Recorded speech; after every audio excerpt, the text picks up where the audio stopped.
Assalamualaikum warahmatullahi wabarakatuh. Saya Inayatul Mustaina, guru dari SMA Negeri 1 Mancak, calon guru penggerak angkatan 9 dari Kabupaten Serang, Provinsi Banten.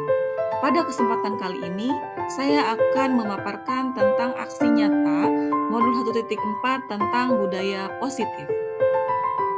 Perkenalkan, saya Inayatul Mustaina sebagai calon guru penggerak, Ibu Nurpiani SPD sebagai fasilitator, Bapak Agung Hamanto Esos MPD sebagai pengajar praktik. Rancangan tindak lanjut aksi nyata. Adapun hal yang melatar belakangi pada kegiatan aksi nyata ini adalah karena sebagai guru harus mampu menciptakan suasana atau lingkungan positif yang sudah tentu berpihak pada murid. Adapun yang dapat dilakukan yaitu dengan membuat kesepakatan atau keyakinan kelas di sekolah. Semua pihak terkait harus menerapkan keyakinan tersebut agar menjadi sebuah kebiasaan sehingga terwujud budaya positif di sekolah. Dengan tujuan mewujudkan budaya positif dengan keyakinan kelas atau kesepakatan kelas, membangun motivasi internal murid dalam pembelajaran, mewujudkan pembelajaran yang menyenangkan, dan mewujudkan pembelajaran yang berpihak pada murid. Tolak ukur pada aksi nyata kali ini, yang pertama, terciptanya suasana atau lingkungan positif, murid terlibat secara aktif dalam membuat keyakinan kelas, terwujudnya pembelajaran yang menyenangkan, terwujudnya pembelajaran yang berpihak pada murid, serta guru dan murid dapat menerapkan budaya positif secara konsisten. Adapun tindakan yang dilakukan, melakukan sosialisasi tentang budaya positif, menjelaskan tentang pengertian dan pentingnya keyakinan kelas atau kesepakatan kelas, memfasilitasi murid untuk membuat keyakinan kelas atau kesepakatan kelas di dinding kelas, menempelkan kesepakatan kelas di dinding kelas, meminta murid untuk menuliskan keyakinan kelas atau kesepakatan kelas yang telah disepakati bersama agar selalu mudah diingat. Kemudian melaksanakan keyakinan kelas atau kesepakatan kelas dengan konsisten serta membuat dokumentasi. Dukungan yang dibutuhkan, kerjasama dan kolaborasi antara kepala sekolah, rekan sejawat, murid, dan orang tua murid dalam penerapan keyakinan kelas guna mewujudkan budaya positif yang kemudian dapat terwujud juga di lingkungan rumah dan di lingkungan manapun. Kemudian alat dan bahan, whiteboard, stick note, pulpen, dan ATK lainnya. Berikut ini merupakan rangkaian kegiatan pada saat pengimbasan yang dilakukan di SMA Negeri 1 Mancak. Maka kepala sekolah juga akan dinilai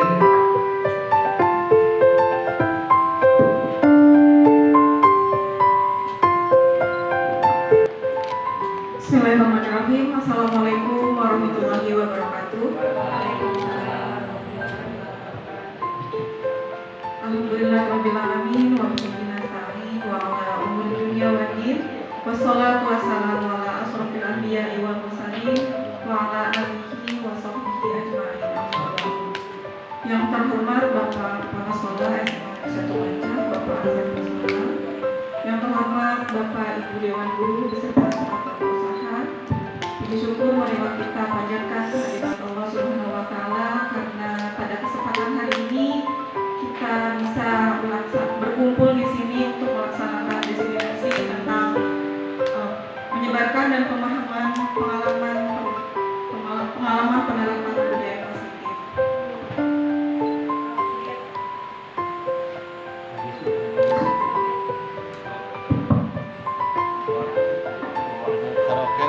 Kegiatan hari ini sebenarnya merupakan tugas dari calon guru penggerak, di mana kegiatan ini merupakan bentuk aksi nyata modul 1.4 tentang budaya positif, yang mana alhamdulillah kita sebagai calon guru penggerak telah melaksanakan dan telah menyelesaikan.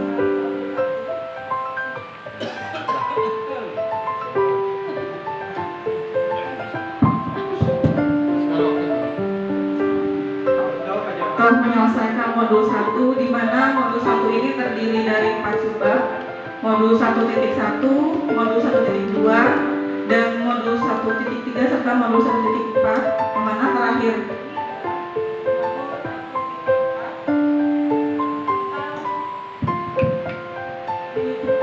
tentang menyebarkan pemahaman dan pengalaman penanaman budaya positif.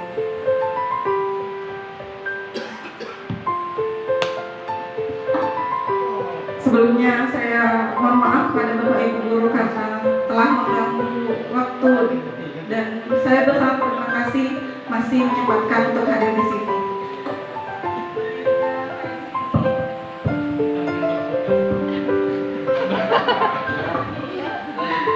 Mohon maaf ya Pak, kesalahan teknis.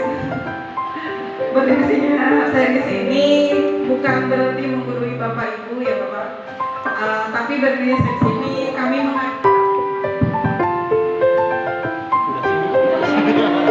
Dua aja dua.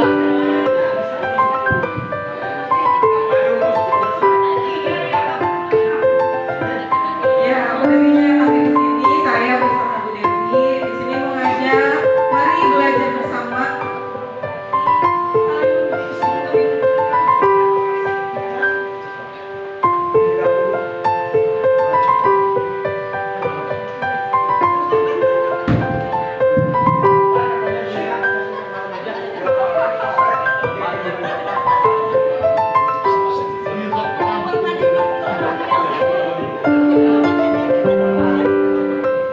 Mohon maaf ya Bapak Ibu, saya ulangi ya, berdirinya kami di sini atau berada di depan Bapak Ibu guru semua bukan berarti menggurui Bapak Ibu guru ya, karena masih banyak sekali guru-guru senior saya di sini termasuk Bapak Kepala Sekolah, Pak Nasrudi, Pak Arto dan Bapak Ibu guru yang lainnya. Tapi kami berada di sini karena kami mengajak mari belajar bersama untuk berkolaborasi, saling mendukung demi mewujudkan disiplin positif di sekolah tercinta kita ini ya. Kami juga mengajak nanti kalau tentunya Bapak Ibu guru semua memiliki pengalaman yang sangat luar biasa dari pengalaman cara memberikan disiplin positif kepada anak didik Bapak Ibu semua. Nah, konsep utama modul budaya positif di sini yaitu kami akan menjelaskan tentang perubahan paradigma belajar, kemudian disiplin positif, kebutuhan dasar manusia, motivasi perilaku manusia, posisi kontrol restitusi, keyakinan kelas, dan segitiga restitusi. Ini adalah beberapa rangkaian materi yang akan kita sampaikan pada kesempatan hari ini. Kemudian paradigma pembelajaran dengan paradigma baru, di mana pembelajaran dengan menggunakan paradigma baru di sini dirancang dengan menggunakan prinsip pembelajaran yang terdiferensiasi sehingga siswa belajar sesuai dengan kebutuhan, sesuai dengan perkembangan atau yang dimiliki oleh siswa tersebut, di mana perkembangan tersebut diharapkan sesuai dengan untuk mewujudkan profil pelajar Pancasila. Apa saja Bapak Ibu profil pelajar Pancasila?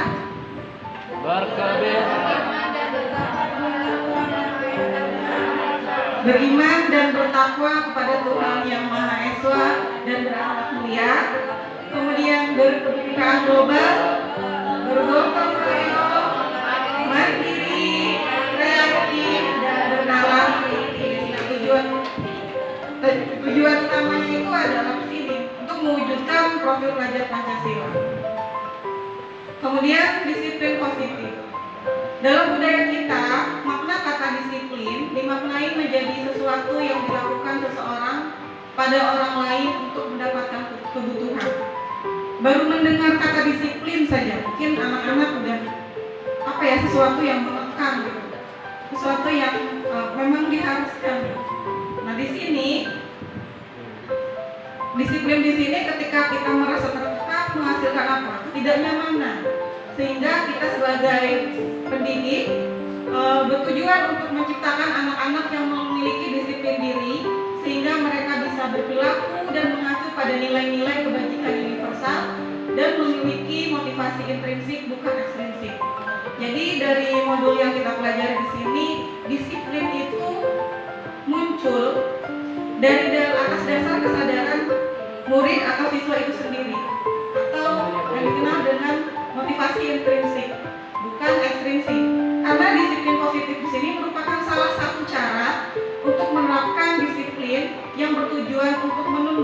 kesadaran serta memberdayakan anak untuk melakukan sesuatu tanpa sogokan, ancaman maupun hukuman.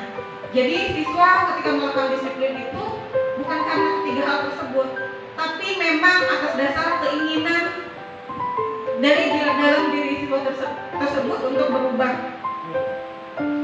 Kemudian kebutuhan dasar manusia, di mana setiap manusia itu memiliki kebutuhan dasar yang harus dimiliki. Mungkin dari kasus-kasus yang baru kita bahas tadi, siswa melakukan hal tersebut itu karena ada salah satu kebutuhan dasar yang tidak dia dapatkan. Kebutuhan dasar manusia itu apa saja? Yang pertama, kebutuhan untuk bertahan hidup, misalnya kebutuhan untuk makan, sandang makan pangan, kemudian kasih sayang dan rasa ingin diterima. Pada saat kita mempelajari modul 1.3 di khususnya saya, baru saja saya membaca, tiba-tiba pada siang hari ada satu kasus yang mana intinya sih siswa tersebut melakukan pelanggaran tersebut karena mungkin di keluarganya itu terlalu keras, sehingga efeknya yang ditimbulkan itu perilaku siswa ketika di sekolah. Salah satunya itu tadi, siswa tersebut membutuhkan kebutuhan kasih sayang dan rasa ingin terima.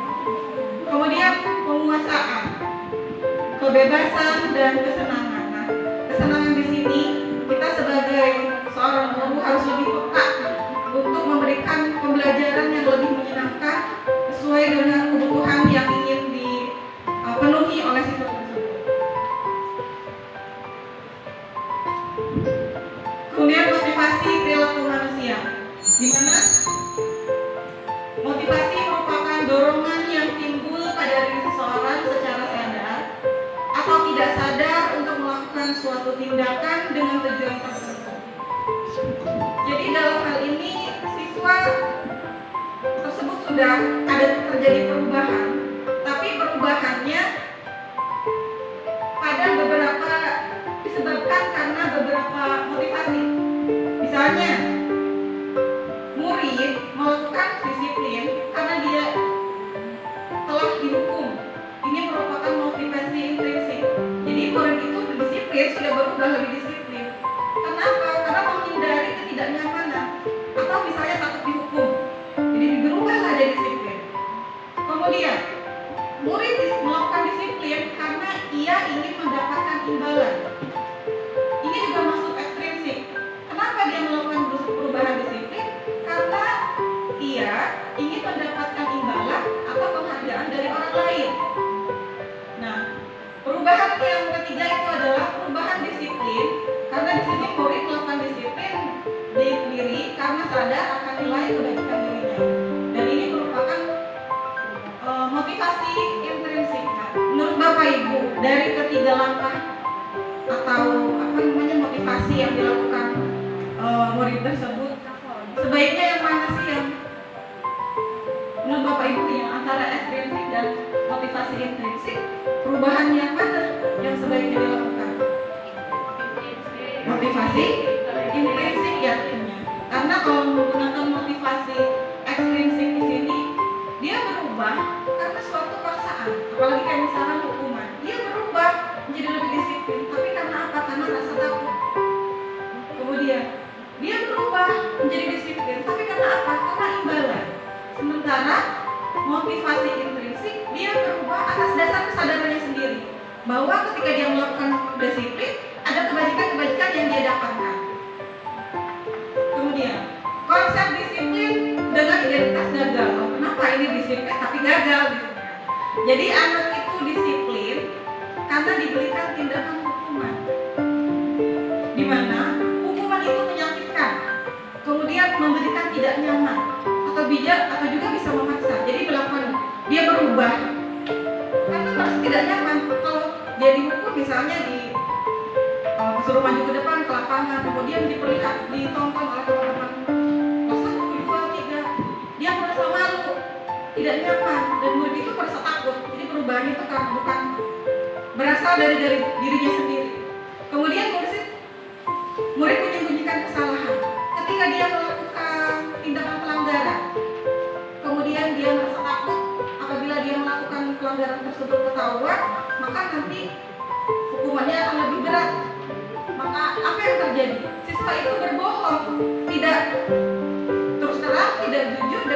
perbuatan yang sebenarnya dia lakukan. Atau juga dari hukuman tersebut bisa jadi murid itu menjadi rendah diri. Selain hukuman, ternyata Bapak Ibu, penghargaan juga merupakan salah satu konsep disiplin dengan identitas dasar. Kenapa? Karena penghargaan atau reward itu tidak efektif. Misalnya merusak hubungan atau sifat diri. Si A pasti yang hari ini dapat hadiah, si A nih saya mau nggak bakalan dapat. Akhirnya apa? Yang timbul itu adalah sifat iri yang terjadi pada sifat itu sendiri. Kemudian mematikan kreativitas. Wah, saya juga baru kegiatan ini aja dapat hadiah dari wali saya atau dari bapak ibu guru mama saya. Udahlah cukup. Jadi tidak ada kreativitas yang lebih lagi yang ditingkatkan. Udahlah cukup segitu aja dapat hadiah. Kemudian menghukum dengan sistem ranking juga ternyata di sini termasuk ke dalam konsep disiplin dengan identitas diri. Dan yang terakhir merampas hak menghargai dirinya. Paling juga si A yang mendapatkan reward, paling juga si A yang mendapatkan hadiah. Kemudian konsep disiplin dengan identitas sukses. Di sini konsep disiplin dengan identitas sukses sama dengan ada dua juga, sama berdasarkan konsekuensi. Yang kedua itu dengan cara restitusi. Dengan konsekuensi, penguatan jangka pendek. Kemudian perlu monitoring berkelanjutan. Misalnya, siswa kalau misalkan tidak masuk sebanyak 20 kali misalnya atau 5 kali, maka siswa tersebut tidak naik kelas kan konsekuensinya. Nah, sehingga apa? Siswa itu berubah. Tapi karena apa? Karena dia takut akan konsekuensi yang akan dihadapi. Kemudian dari konsekuensi akan menghasilkan murid itu menghormati peraturan. Tetapi di sini dalam konsekuensi di sini kita sebagai guru perlu melakukan monitoring. Jadi terus dipantau terhadap murid-murid yang melakukan pelanggaran tersebut. Kemudian kehilangan waktu untuk merenungi kesalahan karena dia terbentur dengan konsekuensi tadi. Kalau kesalahan ini akan begini, belum merenungi, dia kan harus menerima. Ketika dia tidak sering tidak masuk sekolah atau sering bolos atau misalkan mengkonsumsi obat-obat terlarang yang dibicarakan tadi, maka apa? Dia harus langsung menerima konsekuensi sebelum, padahal dia belum merenungi atas kesalahan yang dia lakukan. Nah, kemudian konsep disiplin dengan identitas sukses. Yang kedua yaitu dengan cara restitusi. Restitusi di sini, murid bertanggung jawab atas perilakunya. Karena apa? Karena dia sadar. Jadi restitusi ini memberikan solusi, memberikan tawaran solusi dari apa yang sudah dia lakukan, pilihan. Dia murid tersebut bertanggung jawab atas perilakunya. Kemudian fokus pada pemecahan masalah jangka panjang. Murid menghormati dirinya dan orang lain, terus kontra dirinya memegang kontrol. Kemudian murid bersemangat memperbaiki kesalahannya. Karena restitusi di sini hadir atau sadar akan perilakunya berasal dari diri dia sendiri gitu, bahwa dia telah melakukan kesalahan. Dengan kemudian solusinya juga bukan kita yang memberikan tawaran, tapi siswa sendiri merenungi bahwa oh itu adalah perilaku dia yang salah. Nah, dari tadi yang saya sampaikan tentang hukuman, tentang konsekuensi, tentang restitusi, di sini saling berkaitan bahwa ketika kita memberikan hukuman misalnya, bahwa dampaknya itu adalah sesuatu yang menyakitkan harus terjadi. Ketika kita memberikan konsekuensi, sesuatu harus terjadi karena konsekuensi itu sendiri.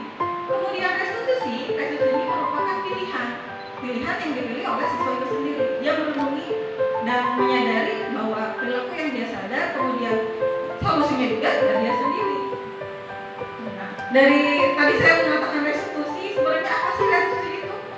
Restitusi itu merupakan sebuah cara untuk menanamkan disiplin positif pada murid, di mana restitusi adalah proses menciptakan kondisi bagi murid untuk memperbaiki kesalahan mereka sehingga mereka bisa kembali pada kelompok mereka dengan karakter yang lebih kuat.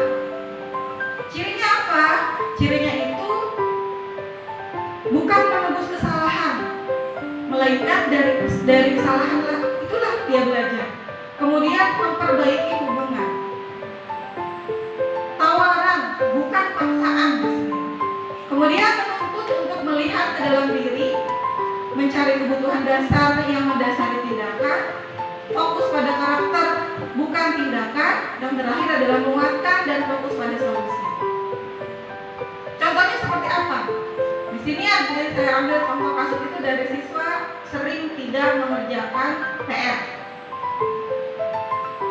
Ketika diberikan hukuman misalnya, guru menghukum siswa dengan cara hormat terhadap bendera selama 10 menit. Guru marah, siswa menjadi takut. Konsekuensi, guru memberikan konsekuensi untuk mengerjakan PR-nya saat istirahat atau dikerjakan sebanyak 3 kali lipat. Guru tegas dan siswa menghormati peraturan. Sedangkan restitusi di sini, guru menanyakan keyakinan kelas atas dirinya dan membantu siswa menyelesaikan masalah. Guru terbuka dan siswa menghormati dirinya dan orang lain. Itulah yang membedakan cara penanganan siswa ketika kita memberikan hukuman, konsekuensi, dan restitusi. Tuh 5 posisi kontrol restitusi akan disampaikan oleh Ibu Dewi.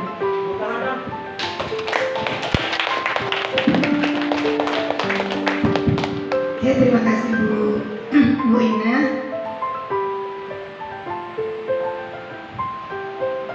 Apa kabar Bapak Ibu? Baik. Masih mengantuk? Ya, ngantuk nih kayaknya ya. Bu siapa Bu Masrur? Bisa menyanyi profil pelajar Pancasila, Bu?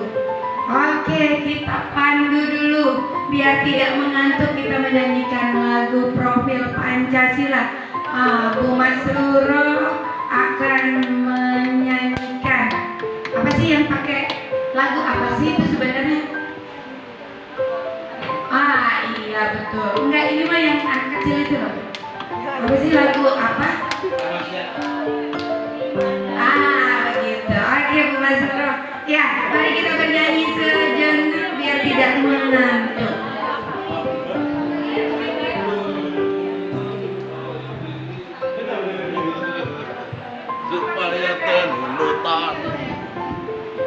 Ya, pakai gerakan katanya Bu Masruro yang menggerakkan. Bapak Ibu yang bernyanyi. Oke, siap. Sambil pakai gerakan ya. Oke, ayo berdiri biar bersemangat. Ya, biar terbuka terlebih dahulu matanya biar nggak ngantuk. Dengarkan perkataan saya, bukan perbuatan. Sudah ya? Paham? Tabur satu. Tabur satu. Tabur satu. Satu.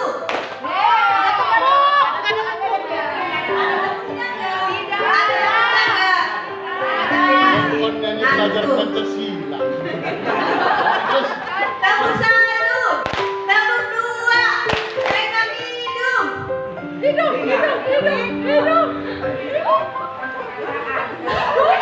Perkataan saya kan berarti iya, bukan gerakan. Ya, tepuk tangan untuk semuanya.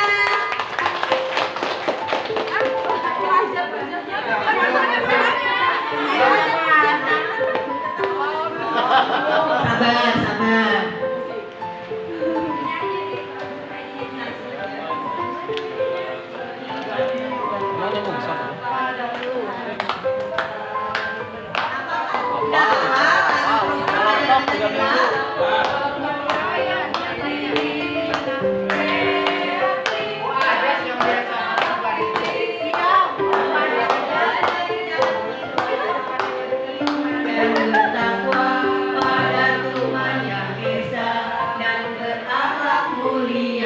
Berkebinekaan global, gotong royong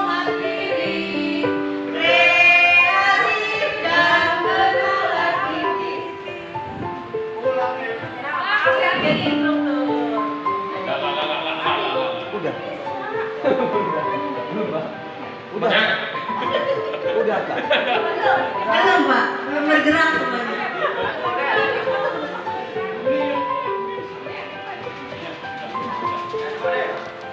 Siap.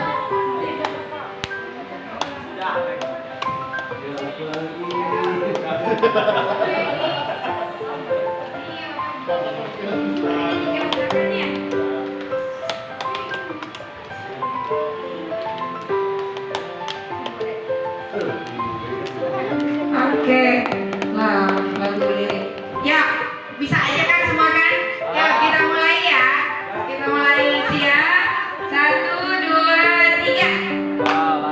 Pancasila beriman dan bertakwa pada Tuhan Yang Esa dan berakhlak mulia, berkebinekaan global, gotong royong mandiri, kreatif dan bernalar kritis. 1, 2, 3. Pelajar Pancasila beriman dan bertakwa pada Tuhan Yang Esa dan berakhlak mulia, berkebinekaan global, gotong royong mandiri, kreatif dan bernalar kritis. Oke, terima kasih Bapak Ibu, tepuk tangan untuk semuanya. Luar biasa.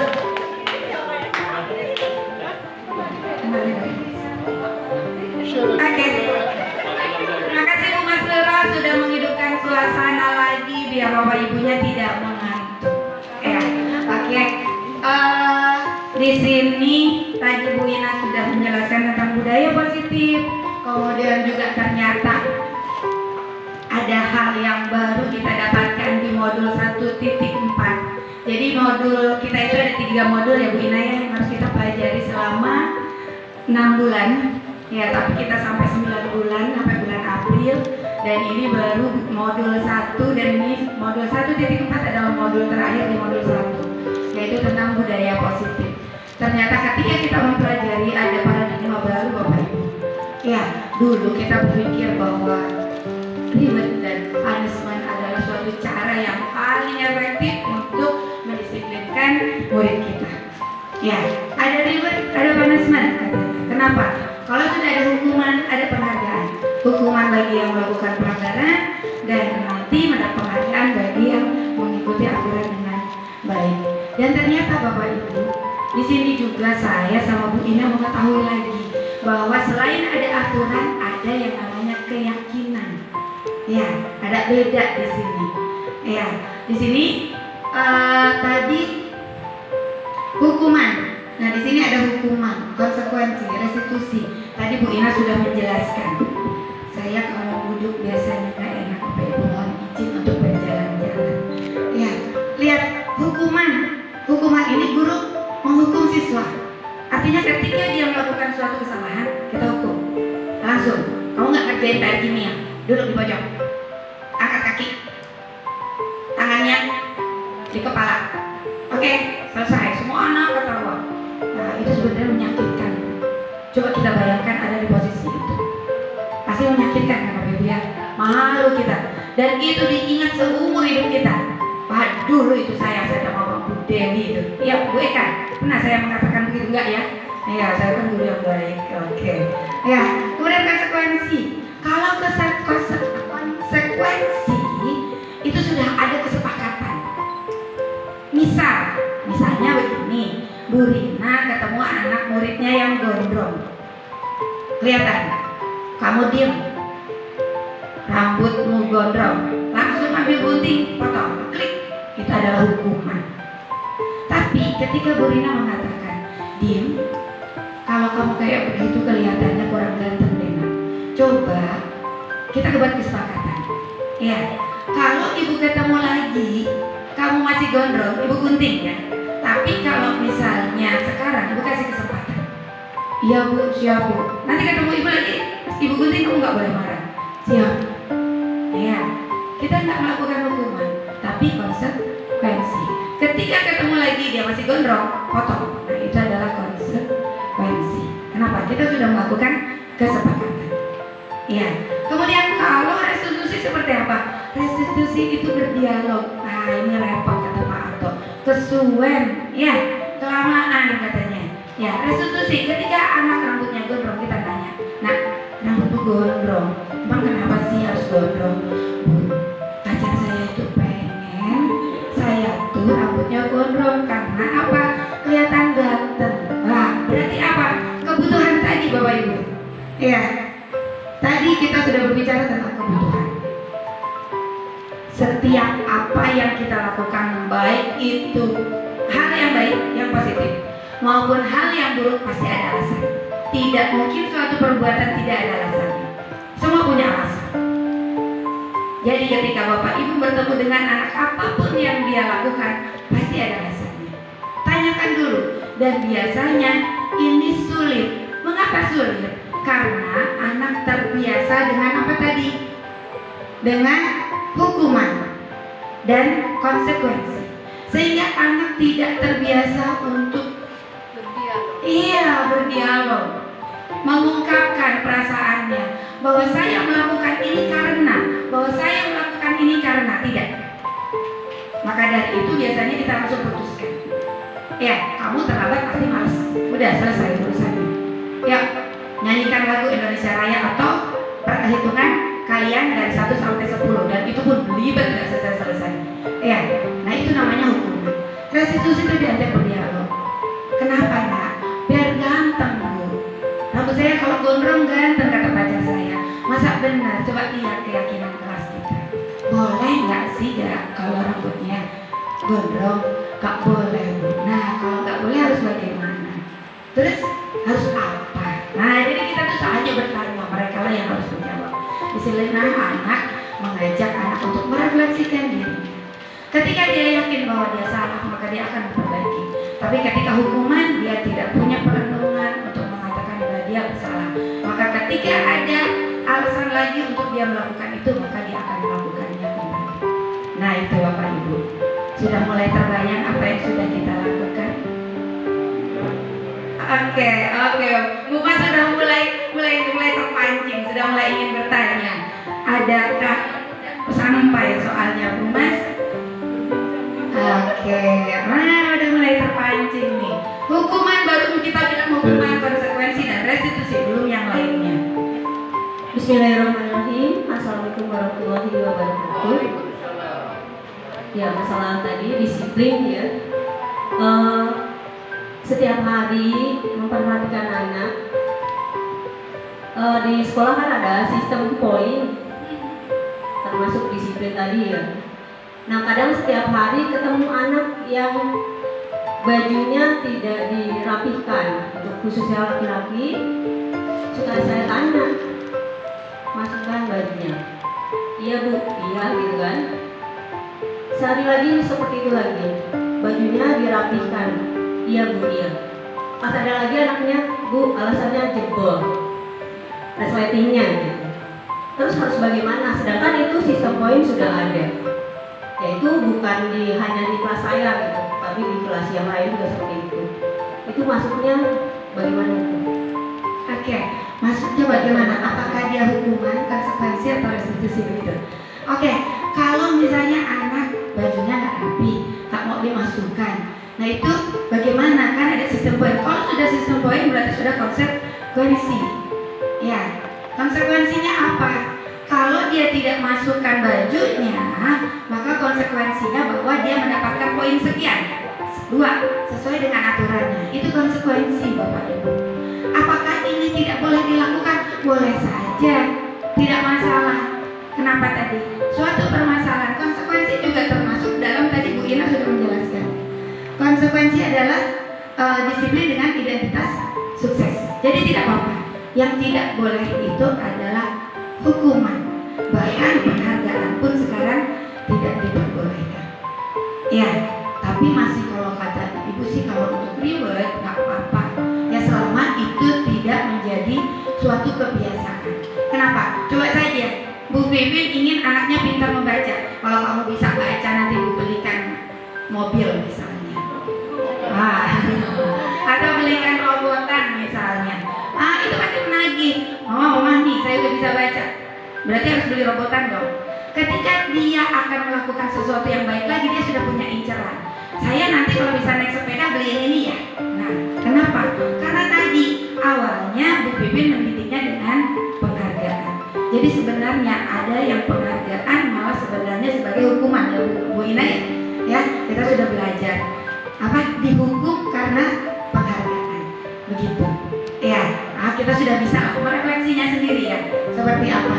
Nah ini, jadi kalau konsekuensi mungkin tidak apa-apa karena ini merupakan dalam satu aturan. Tapi tadi Bu, konsekuensi itu, nah mana ya konsekuensi tadi Bu Ina sudah. Penguatannya jangka pendek Bu, makanya diulang lagi. Itu. Kenapa kok Bu? Saya udah ngasih tahu loh, nanti kamu kena poin loh. Nah kalau konsekuensi dia penguatannya jangka pendek, maka dia akan mengulang lagi. Ya. Oke, ini yang sudah dijelaskan oleh Bu Ina, saya hanya mencoba untuk mengulasnya saja. Nah, saya akan mencoba Bapak Ibu merefleksikan diri. Posisi kontrol kita dalam restitusi menurut Dr. William Glasser-Gossen berkesimpulan bahwa ada 5 posisi kontrol yang kita lakukan. Ingat Bu, ketika kita menghukum anak dan kemudian anak itu menuruti dengan apa yang menjadi aturan kita, itu sebenarnya kita bukan mengontrol siswa. Tidak. Ya, dia hanya memberikan dirinya untuk dikontrol. Kenapa? Karena sebenarnya yang akan mengendalikan diri kita itu adalah diri kita sendiri. Gak ada orang lain. Ya, nanti kita bisa buat permainan. Kalau di CGP kita ada permainan ya. Kita memegang tangan, yang satunya harus menggenggam. Nah itu siapa yang harus bisa membuka, siapa yang menutup. Nah itu. Ya, kemudian di sini ternyata ada 5. Ada penghukum. Nah kita mulai. Kemudian ada pembuat rasa bersalah. Ada yang menjadi teman. Ada yang menjadi pemantau dan manajer. Seperti apa? Nah ini, Bapak Ibu. Penghukum itu misalnya bahasanya seperti ini. Patuhi aturan sekolah. Atau seperti ini. Lalu berdiri di depan barisan. Nah itu menghukum. Kayak tadi loh bahasanya ya.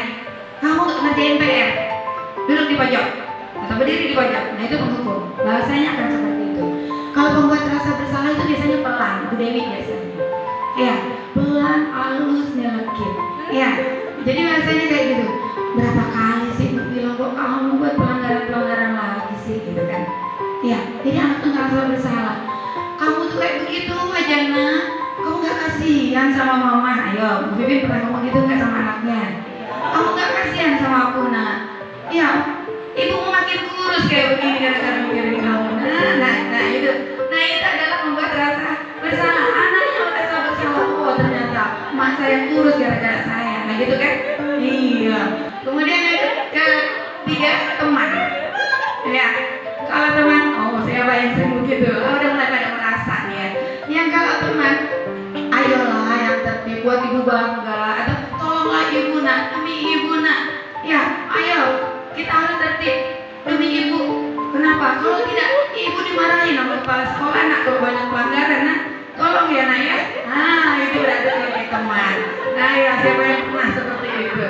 Ya, oke. Kemudian pemantau. Oh, pemantau Pak Jaman biasanya. Ya, atau Pak BK-nya biasanya ya. Pemantau itu kamu sudah melanggar apa konsekuensinya? Kalau kamu nih melanggar, konsekuensinya apa coba? Bapak Ato biasanya bilang gitu ya. Nah itu berarti saya sebagai pemantau. Ya. Kemudian ada manajer. Nah ini, kalau manajer, apa kamu tahu kesalahan kamu nak? Ya, ketika anak terlambat, tanya dulu. Kamu nih telat aja. Gitu. Oh sana, jangan kesini katanya. Oke, nah itu, nggak boleh. Jadi kalau sama manajer menanyakan, kenapa kamu? Di sini bilangnya apa kamu tahu kesalahanmu? Iya Bu. Oh, kenapa nak? Telat datangnya Bu. Nah gitu. Ya itu manajer. Jadi berurut menanyakan alasannya Bu. Ya kelamaan Bu kata Bu Rina. Ini saya menangani 10-20 siswa. Kalau kayak begitu habis waktu saya. Oke. Kira-kira bagaimana kamu bisa memperbaiki kesalahan? Nah ini adalah manajer. Nah oke. Ya biar biar terjadi interaksi. Kira-kira Bapak Ibu ada di posisi mana? Ya, siapa yang mau merefleksikan diri? Saya ini ada di posisi ini nih kayaknya gitu. Oke, ada yang mau merefleksikan diri tuh? Pak Yayan, Pak Yayan. Ya, Pak Yayan. Oke, Pak Yayan kira-kira menurut Pak Yayan saya ada di posisi mana sih? Antara pembuku, pembuat rasa bersalah, teman, pemantau dan manajer. Iya. Kalau saya bingung juga di mana ya? Kadang-kadang. Kadang-kadang penghukum iya, membuat rasa bersalah iya, gitu kan ya. Ya seperti itu, jadi bingung. Tadi Bu Dewi ke Rina menangani siswa. Saya pernah di kelas yang telat banyak. Saya tanya sejam pelajaran habis, sedangkan dua doang. Nah itu, jadi ya gitu juga. Makanya saya bingung, saya itu di mana gitu jadinya. Ya, seperti itu. Boleh ketemu apa? Terus balik sih. Selesai urusannya ya. Penghukum berarti kalau udah pulang gitu itu penghukum. Oke. Jadi kecenderungan ya Bapak Ibu, kecenderungan bahwa mungkin saat situasinya seperti ini saya jadi penghukum. Tapi saat situasinya bagaimana menjadi pembuat rasa bersalah. Atau mungkin bahkan saya menjadi pemantau saat situasi tertentu yang kita tidak bisa berada dalam satu posisi saja, tergantung pada kondisinya. Oke, ada yang lain? Yo, Pak Jaman, Pak Punten. Biar kedengaran Pak. Kalau udah siang biasanya agak lemot pendengaran Pak. Kayaknya ada satu hal yang nggak ada di sini. Oh apa nih? Jadi kalau misalnya ada siswa yang salah, nggak diapa-apakan. Oh nggak diapa-apakan. Oke. Itu maksudnya kriteria yang mana? Didiamkan, soalnya itu dihukum Pak. Hukum. Dihukum Pak. Didiamkan itu dihukum. Dan itu adalah sesuatu hal yang lebih berat. Hukuman yang paling berat itulah didiamkan. Saya yakin semua orang kalau didiamkan akan coba. Pak Yayan ketika istrinya sangat marah pasti didiamkan, bukan diomelin. Iya Pak Yayan. Dan itu berat ya Pak Yayan. Serba salah kan? Khawatir juga kan istrinya gitu. Oh iya. Maaf, emang iri. Oke. Terus Jaman. Kalau saya kayaknya manajer. Oh manajer, keren. Tepuk-tepuknya. Oke, Pak Jaman sudah sampai posisi manajer. Ya. Gimana Pak cara menanganinya tuh Pak kalau manajer Pak? Seperti apa? Pertama, Ketika anak misalnya seperti tadi kasusnya baju tidak dimasukkan, saya tidak pernah menyuruh dimasukkan baju. Keluarkan baju kamu. Nanti dimasukkan gitu. Oh, jadi kebalikannya. Kebalikannya. Oke. Kebalikannya. Jadi saya tuh tahu bahwa siswa itu senang melakukan kebalikannya. Ketika disuruh begini pasti melakukan pelanggaran. Kalau saya seperti itu termasuk apa gitu? Oke, karena peraturan itu tuh dilanggar katanya gitu ya. Kemudian kadang saya sering nanya tuh. Kemarin saya sering masuk di ruang KMR, ya. Saya tanya semua keluhan penyakitnya gitu. Seperti apa? Karena saya lihat orangnya itu saja. Dan penyakitnya itu saja, pusing gitu. Kan pusing kan cuma nggak punya duit. Dan Kalau Pak jadi Jaman, ada dua, lambung dan pusing. Gitu. Maka saya tanya satu-satu. Ya mudah-mudahan besok tidak mau ini. Termasuk yang kesurupan sudah saya sarankan gitu. Untuk sekarang bahwa kalau kesurupan jangan dikerubutin, simpan saja di kamar, tinggalkan nanti sembuh sendiri. Alhamdulillah sih indah. Itu ya sekarang nggak kumat-kumat ya. Pas tuh Pak Gayu kemarin yang meninggal. Jadi pegangin Pak Gayu gimana? Ya, jadi memang kalau saya sering tanya kenapa kamu melakukan seperti itu. Memang mungkin waktunya pastinya lama, tapi itulah cara saya supaya 3 jam itu tidak membosankan. Saya ngajar 3 jam. dia ngabisin waktu maksudnya. Jadi saya kalau jam pertama biasanya begitu. Atau saya minta maaf karena biasanya siswa itu masuk cepat itu melarang juga. Pak jangan dulu jam kos ini jam kos. Dan ada yang karena kurikulum merdeka Bapak Jadi ini juga sering gitu. Ketika saya masuk duluan ya saya minta maaf. Bukannya siswa yang minta maaf, tapi saya minta maaf. Mohon maaf saya duluan masuk gitu. Oke. Kemudian ketika terlambat ya saya tanya dulu. Biasanya sudah ada infonya. Lagi dihukum, ngepel musola. Kan? Ya saya tanya dulu. Biasanya seperti itu kalau saya. Mudah-mudahan itu bagus gitu. Siap. Semua bagus, Pak. Tidak ada yang tidak bagus. Kenapa? Sekali lagi bahwa semua perilaku kita ada alasannya. Ya, oke. Apakah yang dikatakan Pak Jaman tadi sebagai manajer kita akan lihat seperti apa? Ya, di sini penghukum, pemantau, pembuat bersalah, manajer, teman. Sebenarnya kalau didiamkan itu masuk kemana nih? Didiamkan adalah penghukum. Ya, anak saya paling takut ketika saya sudah diam. Ketika emaknya masih ngomel itu tidak takut. Kenapa? Berarti masih waras emaknya. Tapi ketika emaknya sudah diam, itu udah semua kelabakan. Sampai ayahnya pun akan mencari cara bagaimana caranya agar saya kembali bersuara. Oke, ini penghukum, membuat rasa bersalah, teman, pemantau, manajer. Nah ini adalah kalau guru berbuat katanya menghardik, menunjuk-nunjuk, nah itu sudah menyindir, nah itu adalah penghukum.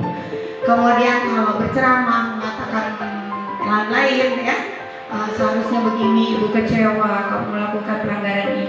Kemudian nanti bagaimana kalau kamu seperti ini, nanti waktu saya dimarahin sama kepala sekolah. Nah itu adalah membuat rasa bersalah. Kemudian di sini teman, kalau teman itu biasanya membuat alasan-alasan yang memang akan membuat akrab dengan muridnya.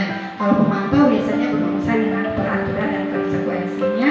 Sedangkan untuk manajer tadi, ya di sini dampaknya seperti apa? Ya tadi kalau penghukum dan pembuat rasa bersalah itu nantinya dendam yang ada.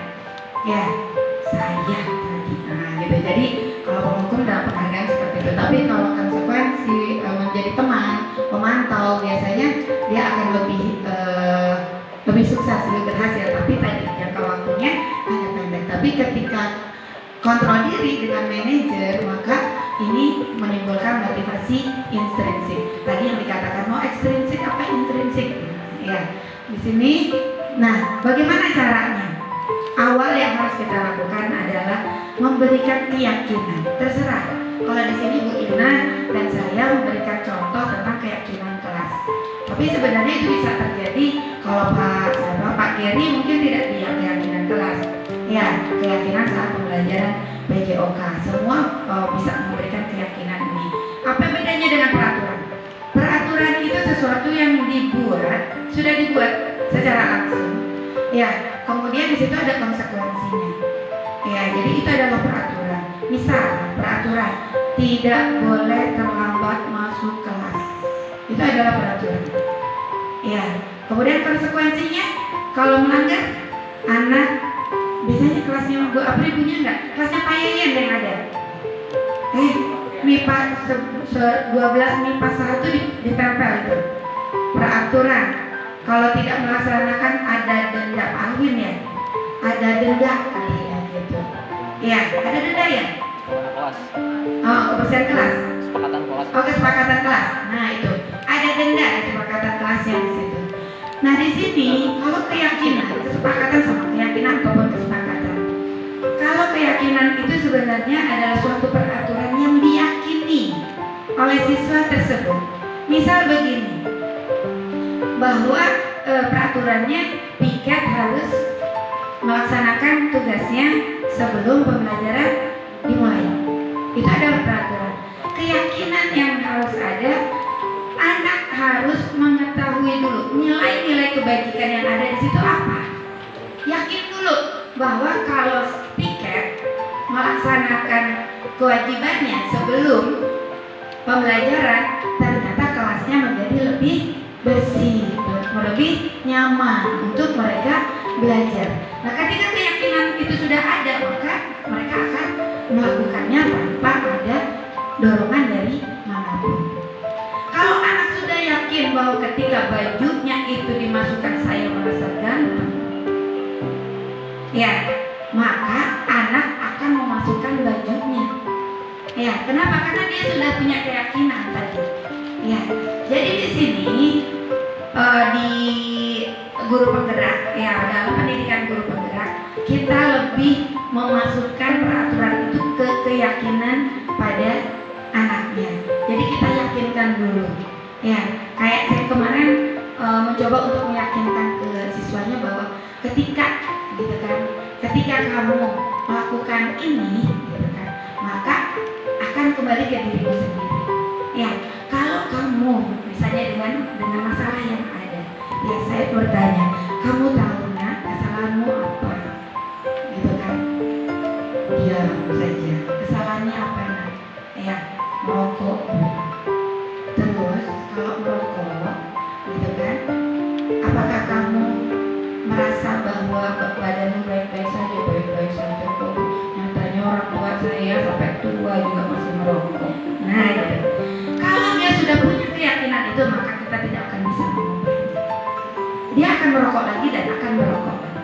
Kenapa? Karena keyakinannya bahwa merokok baik-baik saja. Bukan begitu Pak ya? Ya, begitu.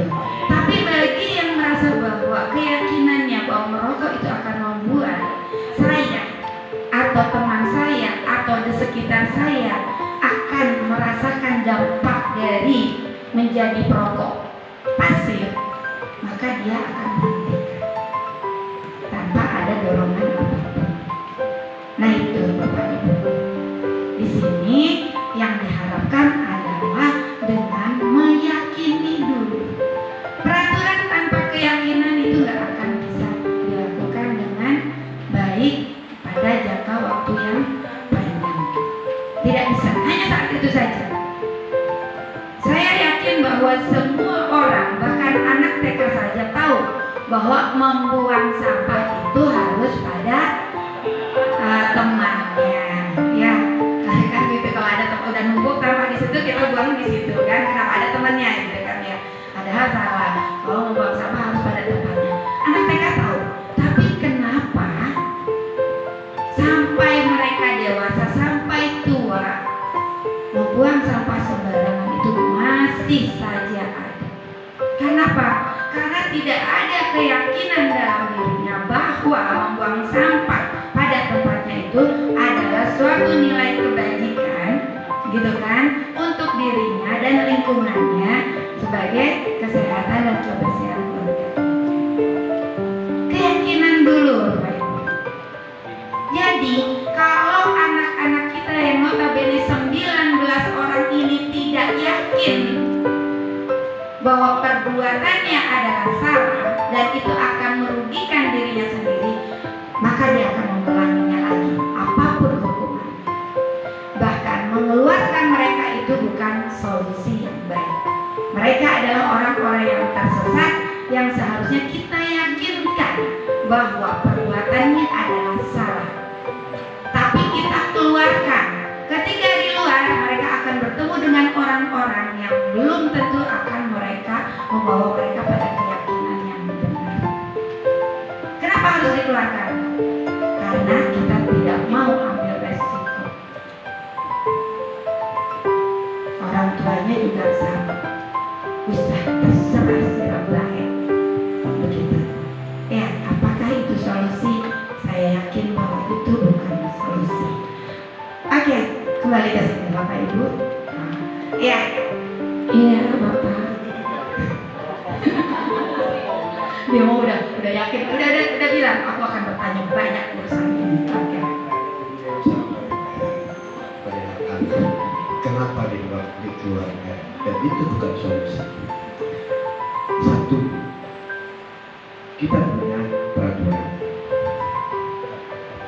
Ya, jelas itu peraturan baik di sekolah kita maupun di sekolah luar. Dan pemerintah sudah tegas, baik yang dinas pendidikan maupun yang sampai ke tingkat kepolisian, sudah narkoba itu jelas hukumannya. Kalau kita menggunakan benar, ini menarik sebenarnya, restitusi jelas butuh waktu yang memanjang dan belum tentu semua guru bisa melaksanakan. Kalau Bu Dewi saya yakin bisa. Saya terlibat ibu, terus terang aja. Kata jadi ada anak besar, karena anaknya ya itu lagi, daripada katakan jangan. Ada anak melanggar didiamkan, bukan didiamkan tidak didiamkan, karena gurunya tidak peduli. Itu masalahnya, gitu ya. Tapi kalau saya tadi berbicara, itu bukan solusi. Maaf, saya sangka bukan. Saya merasa pendapat kalau misalkan anak yang menurut itu tetap dipertahankan di sekolah. Itu saja, Bu. Oke, terima kasih. Ini yang saya tunggu-tunggu, pertanyaan yang saya tunggu-tunggu. Ya, makanya saya pancing tadi Bapak Ibu. Ya, apakah itu suatu solusi? Secara naluri kita mengatakan itu bukan solusi. Tapi secara peraturan tadi ada konsekuensi, ada hukuman, penghargaan dan konsekuensi Pak Ato. Kalau Pak Ato tadi hukuman. Ya, kalau yang terakhir tadi, ketika anak sudah melanggar, Bapak tadi kan sudah memperlihatkan bahwa tata tertib dengan poin 100, maka dia harus dikeluarkan. Itu adalah konsekuensi. Ya, tapi kalau hanya dikeluarkan saja bahwa itu bukan solusi. Kenapa nggak ada kontrol kita? Apakah mereka akan berubah? Ataukah bahkan mereka akan menjadi yang terbaik di bidangnya? Itu solusi. Dia akan jadi kaya raya ya Pak ya. Oke. Ya. Kenapa? Kita harus arahkan kepada orang tuanya untuk melakukan rehabilitasi. Tidak dilepas Bapak Ibu. Apakah Bapak meyakini bahwa orang tuanya akan melakukan itu? Itu pertanyaan saya.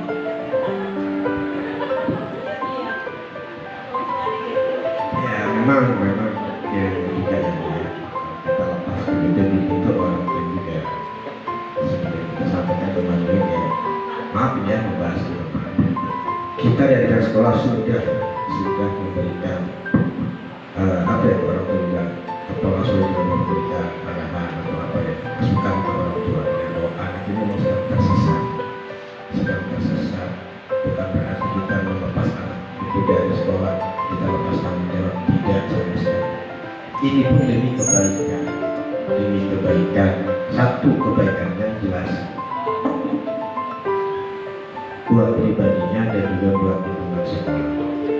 Adapun memang kalau sudah kita kembalikan ke orang tua, tidak ke orang tua, gitu ya, bukan kita lepas sama sekali, tidak, tetap kita kontrol.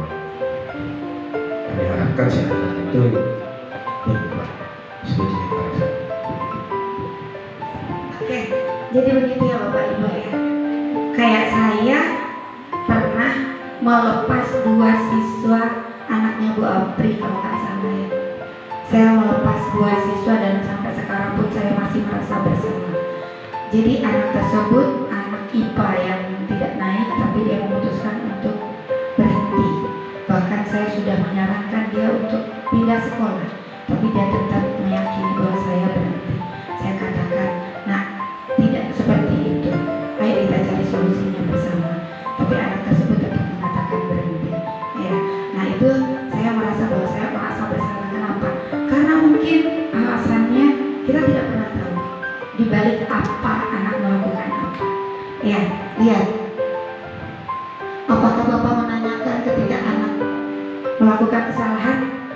Apakah Bapak mencoba menggali apa sebenarnya alasannya? Ada 3 alasan, ada 5 alasan. Bertahan hidup, kasih sayang, penguasaan, kebebasan, dan kesenangan. Ini sebenarnya yang mereka inginkan. Ya, kenapa? Ya, ketika satu anaknya pun bisa mengatakan bahwa dia melakukan itu karena dia merasakan depresi. Berarti kebutuhan kesenangannya sudah tidak ada, kebutuhan kasih sayangnya sudah tidak ada. Ya, kemudian kita tidak memberikan kebutuhan itu. Kita tidak ada perhatian. Bu, siswa saya banyak, Bu, masa saya perhatikan semua. Ya, kembali lagi kita akan mencari pembenaran. Ya, ini Bapak Ibu. Dan ini adalah hal yang paling senang saya kalau sudah berbicara ini. Karena Bapak Ibu ingat ketika saya mencoba mengatakan kepada Bapak Ibu Bagi Bapak Ibu yang merasa ada anak di kelasnya dan Bapak Ibu sudah merasa tidak bisa menguasainya, mengontrolnya, jadikan dalam satu kelas dan saya siap menjadi wali kelasnya. Ternyata Bapak Ibu, saya bahagia bersama mereka. Bahkan fotonya masih saya simpan. Saya tempel. Kenapa? Kadang saya merasakan merindukan mereka. Alasannya banyak. Mereka luar biasa. Ya, ketika satu anak, saya masih ingat dia duduk di sebelah saya, itu fotonya ada. Dia duduk di sebelah saya dan merangkul. Dia mengatakan, terima kasih Ibu, terima kasih untuk semuanya.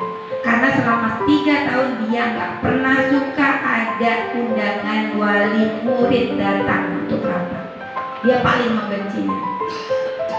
Ya, kenapa?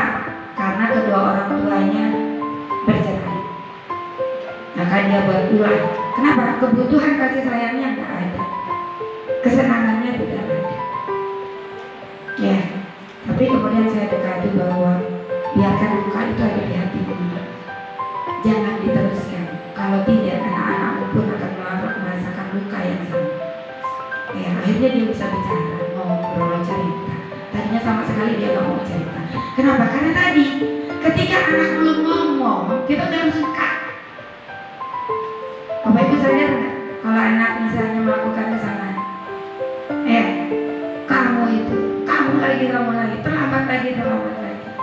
Ya, jadi anak belum ngomong, ya sudah, anak balik, maaf, iya Pak, ngadu lagi. Bahasa itu adalah bahasa yang paling mudah diucapkan dan aman. Ya, kenapa?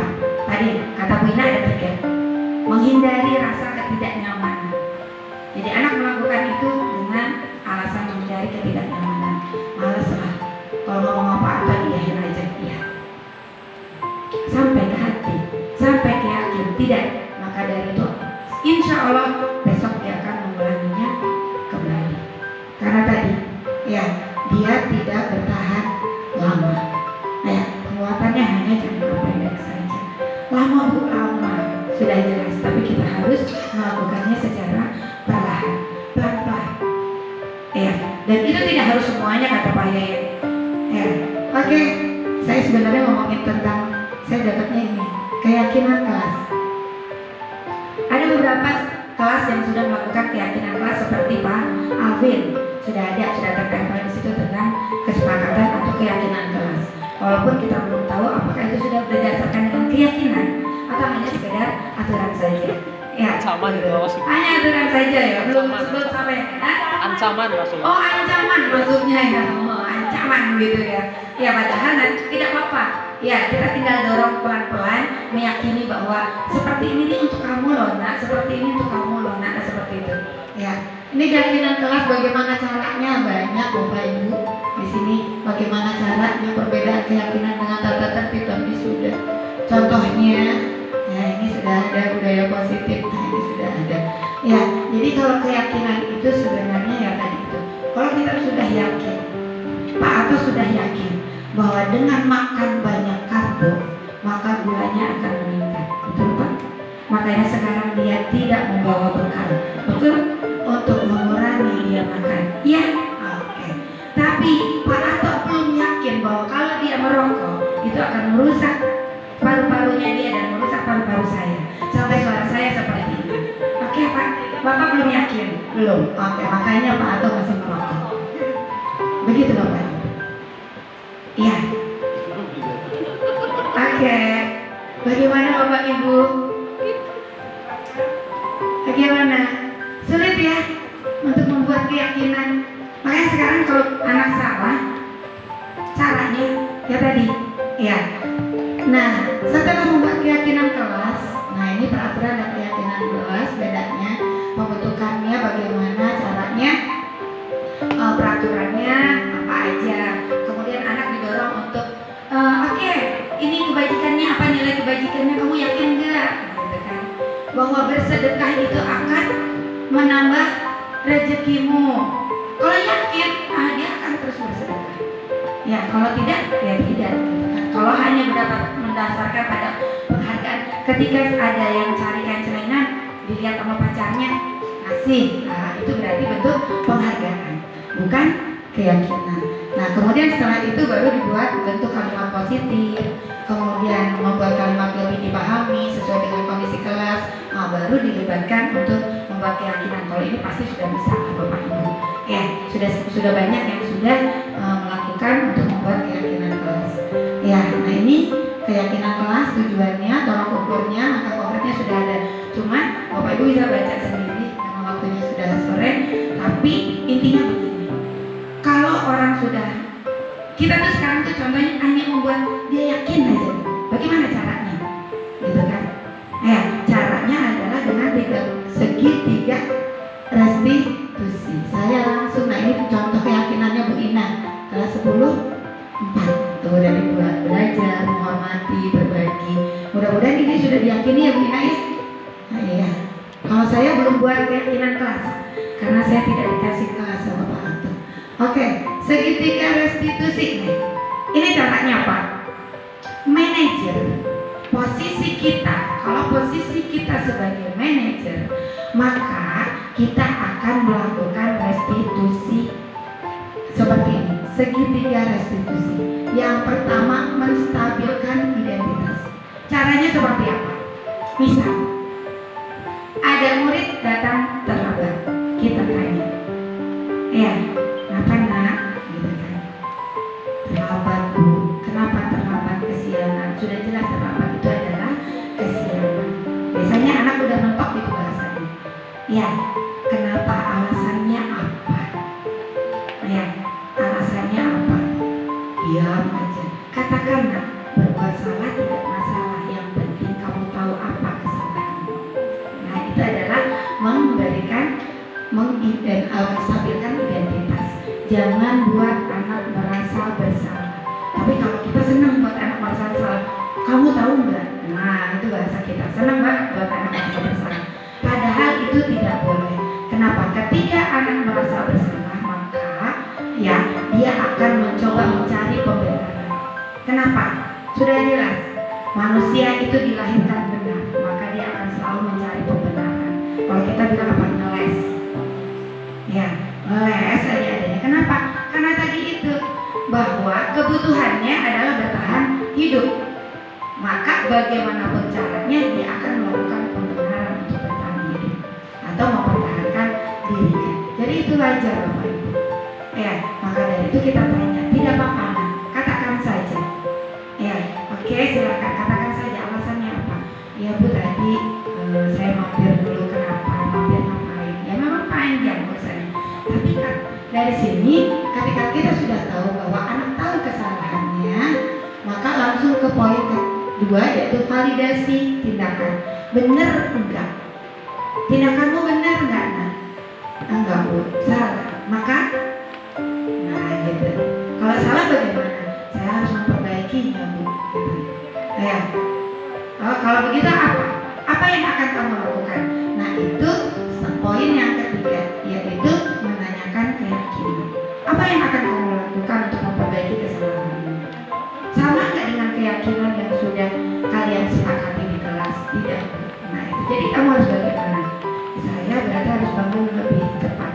Nah itu. Jadi diharapkan itu adalah keluar dari siswanya, bukan dari kita. Nah ini proses manajer. Yang pertama adalah untuk menstabilkan identitasnya dulu, kemudian baru memvalidasi tindakannya, baru yang ketiga adalah dengan menanyakan keyakinannya. Nah ini, jadi apapun solusi yang dia berikan, nah itu adalah solusinya diri sendiri, hasil dari refleksinya diri sendiri. Nah kalau misalnya kasusnya kayak Pak Yayan, ada anak 2 melakukan pelanggaran, habis waktu saya. Sama halnya ketika saya sedang praktikum. Nah ini saya menjalankan 3 restitusi. Ketika saya praktikum di kelas 10 MIPA 4, kelasnya Bu Baba ya, ternyata ada anak yang memecahkan, Bu Eka, saya belum laporan ya Bu Eka, ada yang memecahkan termometer saat praktikum. Bagaimana dia melakukannya? Jadi si termometer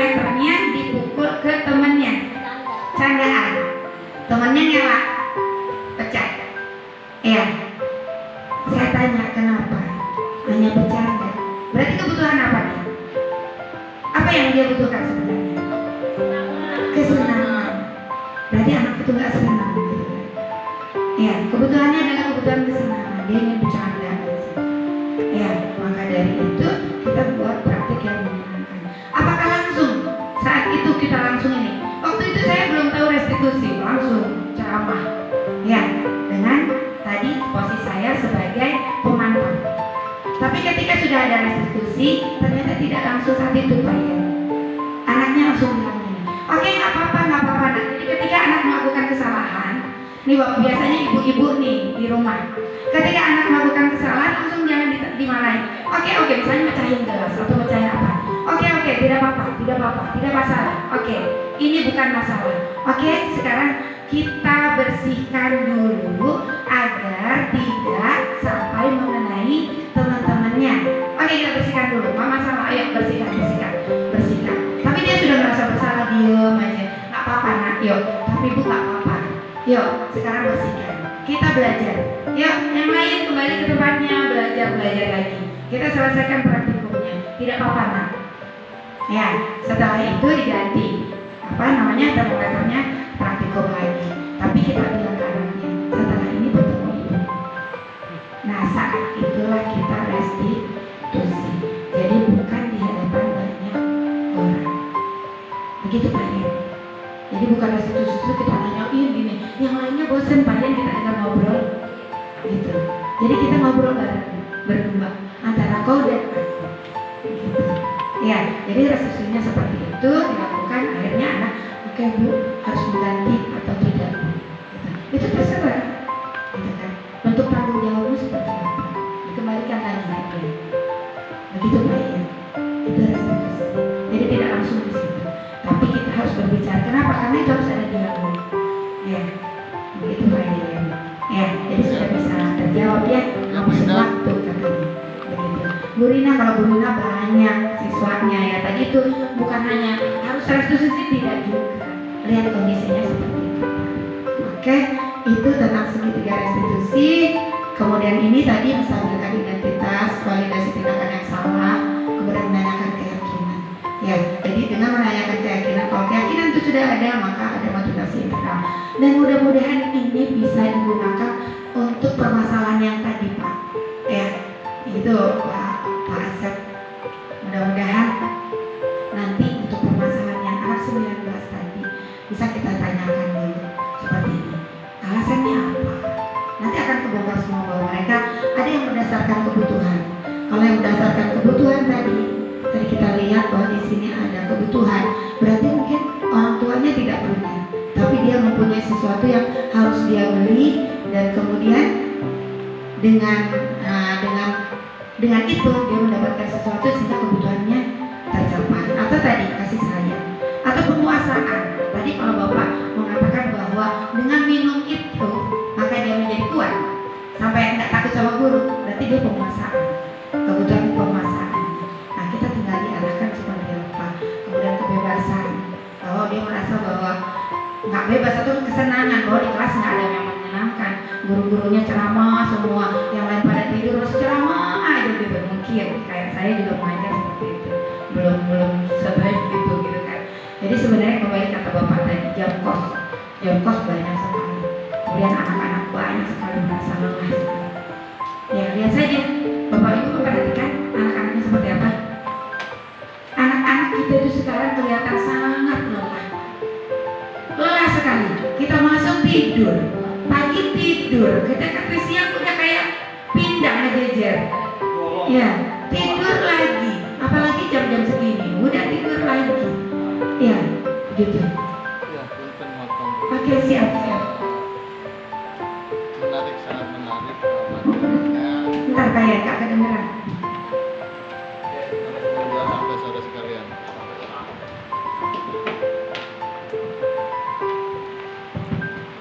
Ya, menarik ya, materinya sangat menarik. Memang kalau memang tadi keyakinan, ya memang bagus seperti itu. Mungkin sebetulnya sih setiap orang bisa melakukannya, cuma kontrol emosi dan lain sebagainya, itulah yang akan berbeda gitu ya, untuk penanganan seperti itu. Ada rasa khawatir ketika memang sudah menanyakan kenapa itu kan di awal. Nah, tindakan selanjutnya ini apa? Itu seperti itu. Mungkin karena memang belum menguasai sepenuhnya gitu kan ya. Karena yang saya tangkap berarti psikologinya harus mantap juga gitu untuk menangani seperti itu. Jauh ke sana berarti kan untuk siswa ini kan kalau 24 jam di sekolahannya beberapa jam, yaitu di rumah yang banyak, bahkan si siswa tersebut bukan di rumah tapi di luar rumah juga gitu. Jadi faktor-faktor itu yang menyebabkan ya bukan hanya yang 19 tadi lah, ke semua permasalahan siswa yang ada gitu ya. Ya tadi masih pagi, tidur, terus dan lain sebagainya lah untuk masalah-masalah siswa.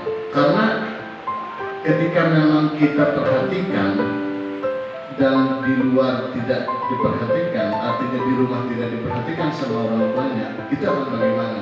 Ketika orang tuanya memperhatikan, tetapi di luarnya mereka seperti apa, itu juga yang akan menjadi masalah, mungkin seperti itu. Ya, baik lagi ke yang tadi, ya itu hanya intermezzo saja. Ya, kalau kata Pak Ato, Bu Dewi, ya saya yakin Bu Dewi bisa melakukannya, tapi yang lain belum tentu, karena psikologi itu ya. Jadi masuknya ke psikologi, mungkin itu bukan bertanya ataupun memberikan, ya itulah.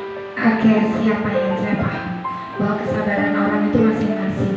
Ya, ada yang sabar, ada yang sabar, ada yang sabar banget, ada yang hanya sedikit sabar gitu ya. Ya, seperti itu. Ya memang, ya itu tadi. Tetap perlu belajar kitanya sebagai guru juga harus perlu belajar. Saya sendiri belum bisa restitusi ya. Restitusi secara mutlak belum. Ya, saya juga mencari-cari mana nih yang tepat. Apakah perlu menjadi posisi sebagai pemantau dulu, atau bahkan saya membuat rasa bersalah, nah itu. Ya, jadi pelan-pelan saja Pak ya. Dan memang di CGP pun nanti akan ada bab kedua ya, itu tentang emosi. Stop emosi. Jadi ada Pak ya. Jadi sebenarnya di CGP ini tidak belajar tentang kurikulum. Nah ya, apa itu kurikulum merdeka, apa itu P5 atau itu tidak. Kita lebih mempelajari tentang penanganan siswa. Iya, penanganan siswa. Lebih ke kitanya ya Pak Bu Ina ya. Jadi Pak, restitusi itu bagian dari proses. Yang namanya proses itu tentunya perlu waktu yang lama. Jadi ada kalanya kita bisa menjadi posisi yang tadi berbeda-beda. Memungkinkan Pak, misalnya ada anak yang lagi lompat pagar, kita lihat, kita lakukan restitusi di situ, nggak mungkin juga bisa terlaksana. Jadi restitusi itu dilakukan dalam keadaan dan situasi yang tepat. Oke, nah itu tentang restitusi. Jadi sekali lagi Bapak Ibu mengikuti CGP, ada promosi. Mengikuti CGP jangan dibayangkan bahwa itu kita berbicara tentang kurikulum, tidak. Tapi berbicara tentang bagaimana kita menjadi guru yang sebenarnya. Jadi kita diajarkan menjadi guru yang sebenarnya Bapak Ibu. Jadi guru benar-benar guru yang berpihak pada murid. Ya, jadi di sini tidak berbicara tentang kurikulumnya harus begini, modul ajar, seperti tidak. Jadi di sini kita lebih memperbaiki diri kita. Apakah kita pantas menjadi guru yang bisa mendampingi, menuntun mereka? Ingat bahwa kata Ki Hajar Dewantara, fungsi pendidikan atau tujuan pendidikan adalah menuntun murid untuk mencapai keselamatan dan kebahagiaannya berdasarkan kodratnya, baik itu kodrat alam maupun kodrat zaman. Seperti itu. Jadi kita tidak bisa menyamaratakan semuanya. Nah, jadi di CGP ini Bapak Ibu kita berbicara lebih ke psikologi sebagai guru. Ya, mudah-mudahan ada yang tertarik untuk mengikuti yang angkatan ke-11. Ya,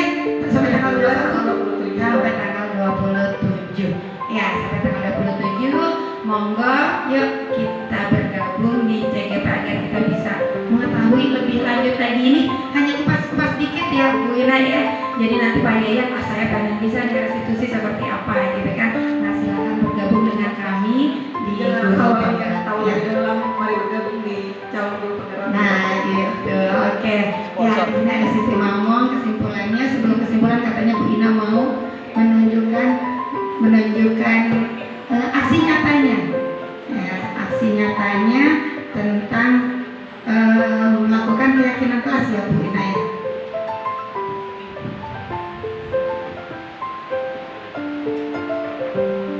Itu belajar.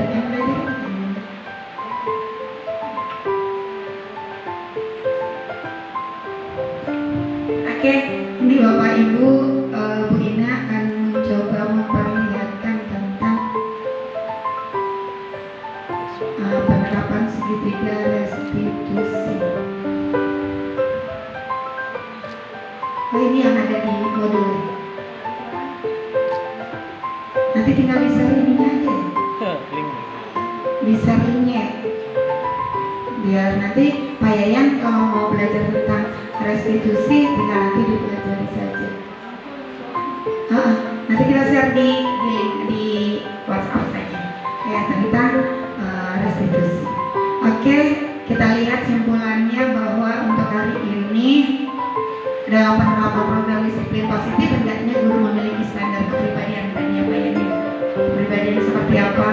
Profesional dan sosial yang baik, di mana guru mampu merefleksikan pada posisi kontrolnya saat ini sebagai apa. Ya mungkin tadi Pak Yani saya bisa jadi apa tadi? Sebagai penghukum atau bisa pemantau, nah itu tidak masalah. Kemudian bagaimana perjalanan dirinya sebagai among.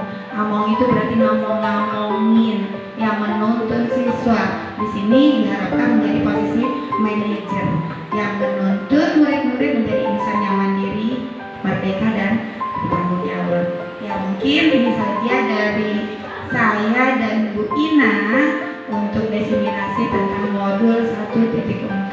Mudah-mudahan nanti akan banyak kami minta tolong ya Bu Ina ya, akan modul-modul yang lainnya mungkin kami akan memberikan ya sedikit informasi apa saja yang sudah kami dapatkan di program guru penggerak. Terima kasih atas perhatiannya untuk semuanya, mudah-mudahan bermanfaat dan bisa mencerahkan untuk kita semua. Jika saya dan Bu Ina ada salah kata, ada salah perbuatan, saya pribadi dan Bu Ina mohon maaf sebesar-besarnya. Terima kasih atas waktunya, terima kasih atas perhatiannya, kesempatannya. Semoga kami berharap semakin banyak guru SMA Mancak yang bergabung dengan kami di pendidikan guru penggerak. Terima kasih. Wassalamualaikum warahmatullahi wabarakatuh.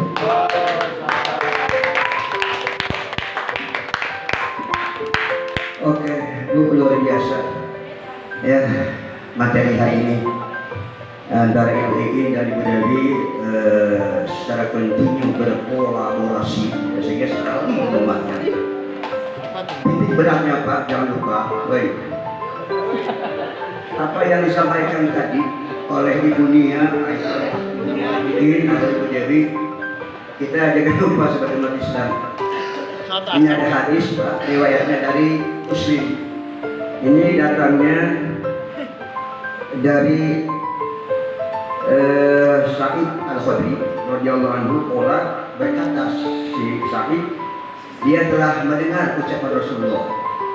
Bagaimana kata Rasulullah? Man ra'a minkum, barang siapa yang melihat kemungkaran atau hal-hal yang negatif, falyughayyir, maka rubahlah dengan tanganmu. Nah, bagaimana kalau tanganmu tidak bisa? Fa'ila yastati. Apabila tangan kita tidak berkuasa, tidak mampu, fabilisani, yaitu dengan atau dengan lidah. Fa'ila yastati. Bagaimana lidah tidak mampu, yaitu dengan kolbi, dengan hati kolbun. Dan inilah sip hebat-hebatnya keimanan Pak. Itu satu. Dan keduanya, ini problem juga. Ada yang namanya, halo? Ada yang namanya Lukman. Dia telah berjalan-jalan dengan anaknya membawa unta yang kecil, Pak. Kemudian siapa yang menumpangi unta itu? Bapaknya, sementara anak kecilnya berjalan, Pak. Lalu ada kelihatan orangnya, kok kenapa kamu anaknya sementara berjalan ke orang tuanya nunggang unta? Lalu setelah mendengar dengaran dari orang banyak itu, sehingga diganti lagi, Pak, anaknya yang naik unta sementara orang tuanya dibawa. Di tengah perjalanan pun ada yang ambil juga, Pak. Kok kenapa anaknya yang menunggang sementara ayahnya yang berjalan? Woi, kamu ini yang menunjuk anak. Akhirnya setelah mendengar beberapa problem tadi, sehingga Luqman dan anaknya ditumpangi sekaligus, Pak. Si kuda yang si onta yang kecil itu. Bagaimana setelah tumpak semuanya? Ada orang juga bilang, Pak, si Luqman mah buku udah kecil untanya. Unta kecil kurus ditumpangi 2 orang. Artinya bahwa problem itu tidak akan tuntas, tapi kita jangan bosan-bosan untuk mencari, menggali sesuai apa yang dikatakan tadi oleh 2 narasumber. Oke, yang terakhir sebelum kata ditutup, saya punya pantun. Apa? Nih, oke, dari Bekasi ke pasar baru kita bertemu di ruang guru ini. Luar biasa dari pagi sampai sore. Terima kasih untuk kawan-kawan atau guruku ya. Dan kegiatan ini insya Allah semuanya tidak akan terlupakan. Luar biasa. Sekali lagi Pak ya, terima kasih semuanya. Mungkin waktu sudah habis dulu ya. Dan terima kasih Ibu In, kasih Ibu Apa Dewi yang telah memberikan materi ini. Semoga kita bisa dapat memetiknya. Akhir kata, yuk kita sama-sama. Mungkin ada lagi Pak Bapak. Pak, ada dari Pak ada lagi. Lagi pantunnya. Ya, besok kita pakai bajunya pakai ini ya, pengumuman saja pakai apa? Pakai koko. Tapi insya Allah ada kegiatan senam masal. Tapi kita bawa 2 pakaian. Senang pakai koko, Pak. Training dan muslim ya. Training dengan busana muslim ya, Pak ya. Itu Bu ya, besok pagi makan itu kegiatannya untuk menjaga supaya badan kita ini sehat dan selain korporisa selalu apa waktu dekat. Baik lagi, yuk kita sama-sama untuk berikan Alhamdulillah. Terima kasih dari saya. Mohon maaf atas segala kekurangannya dan thank you atas perhatiannya. Wassalamualaikum warahmatullahi wabarakatuh.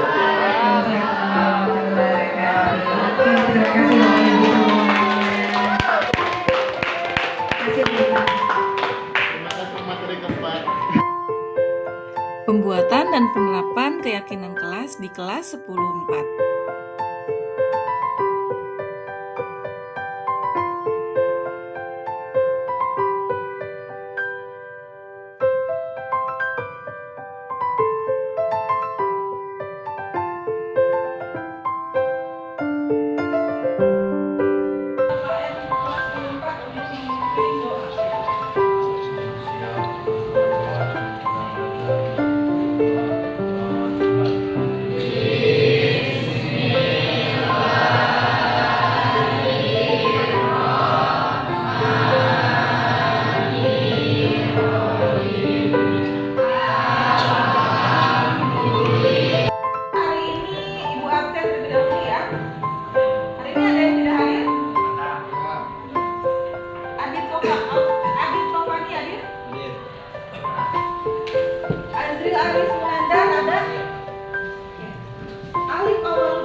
saja tentang HKM beserta Ibu sebagai wali kelas, yang mana keyakinan kelas ini nanti akan kalian tempel di kelas kalian.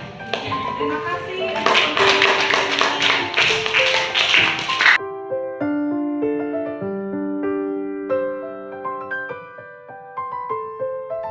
Assalamualaikum warahmatullahi wabarakatuh. Saya Rina Nurmawati, rekan dari Ibu Inayatul Mustainah, calon guru penggerak angkatan 9. Saya telah mengikuti diklat pengimbasan yang dilakukan oleh Ibu Inayatul Mustainah pada hari Kamis 19 Oktober 2023. Saya merasa sangat senang sekali karena saya mendapat informasi dan pengetahuan baru terkait cara penanganan siswa yang baik. Sehingga pengimbasan yang dilakukan oleh Ibu Inayatul Mustainah ini amat sangat bermanfaat khususnya bagi saya. Semoga kedepannya melalui program calon guru penggerak ini, Ibu Inayatul Mustainah semakin menginspirasi kami. Sekian, terima kasih. Wassalamualaikum warahmatullahi wabarakatuh. Assalamualaikum warahmatullahi wabarakatuh. Saya Ida Mardotila, rekan sejawat dari Ibu Inayatul Mustainah yang merupakan calon guru penggerak angkatan 9. Ibu Inayatul Mustainah sudah melakukan pengimbasan yang diadakan di SMA Negeri 1 Mancak, yang mana pada kegiatan tersebut saya banyak sekali menerima ilmu-ilmu baru yang sangat bermanfaat. Semoga pengimbasan tersebut bisa bersifat permanen ataupun berkelanjutan, sehingga nantinya dapat menjadi contoh baik bagi Bapak dan Ibu guru di SMA 1 Mancak, serta bisa mendisiplinkan peserta didik, meningkatkan motivasi belajar dan prestasi mereka. Demikian yang dapat saya sampaikan. Wassalamualaikum warahmatullahi wabarakatuh. Assalamualaikum warahmatullahi wabarakatuh. Perkenalkan, nama saya Ayu Nurholijah dari kelas 10-4. Perasaan saya saat membuat keyakinan kelas, saya sangat antusias karena membuat keyakinan kelas dapat menimbulkan rasa tanggung jawab sehingga membuat kita lebih bersemangat dalam belajar. Wassalamualaikum warahmatullahi wabarakatuh.